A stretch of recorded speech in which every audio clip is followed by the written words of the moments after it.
Hi guys, welcome to the first video responding to questions from Finance Friday on Sunday. So I've had pretty much a variation of the same question, so I thought I'd make a video and respond to that. So the general question is, should a business be borrowing in US dollars or in Zim dollars right now? So I think really the question is based on probably two things in my view. One being it may seem cheaper to be borrowing in US dollars. And also you may remember from last year, we talked about how you could actually borrow in Zim dollars and then actually short the Zim dollar and just benefit off the depreciation of that. So pretty much we can then condense all that to simply say, what is your inflation expectation?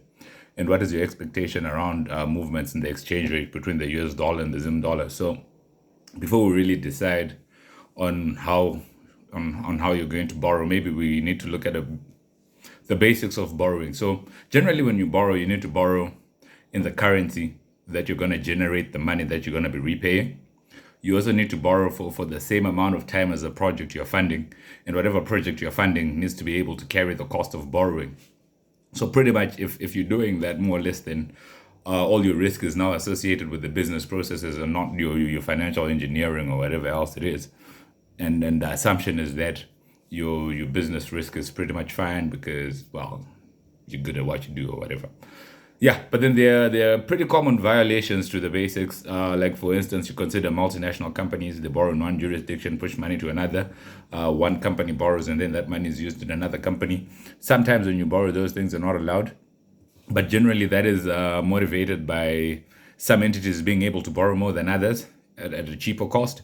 And sometimes other jurisdictions may have cheaper money, but then that's assuming a pretty stable exchange rate and the like. So you immediately you accept foreign currency exchange risk, which is something you may need to pay up to manage. Yeah, and then for individuals, you have the common situation where you probably want to start, I don't know, you want to start your tuck shop or you want to start farming, and then you borrow based on your salary, and then you put that money into your farm. It could result in a lot of tears because you have not respected pretty much the basics of borrowing. So in this particular instance, answering the actual base question, what are my inflation expectations? I think it's going to be crazy, but I think the monetary policy is looking at about 10%.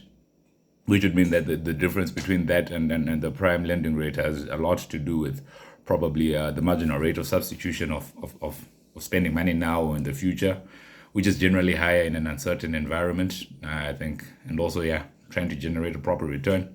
So if there's a lot of inflation, if the exchange rate really runs, then that 40% or whatever else you borrow it will be nothing. But if there's stability, then you're messed up, right? Which is the actual question.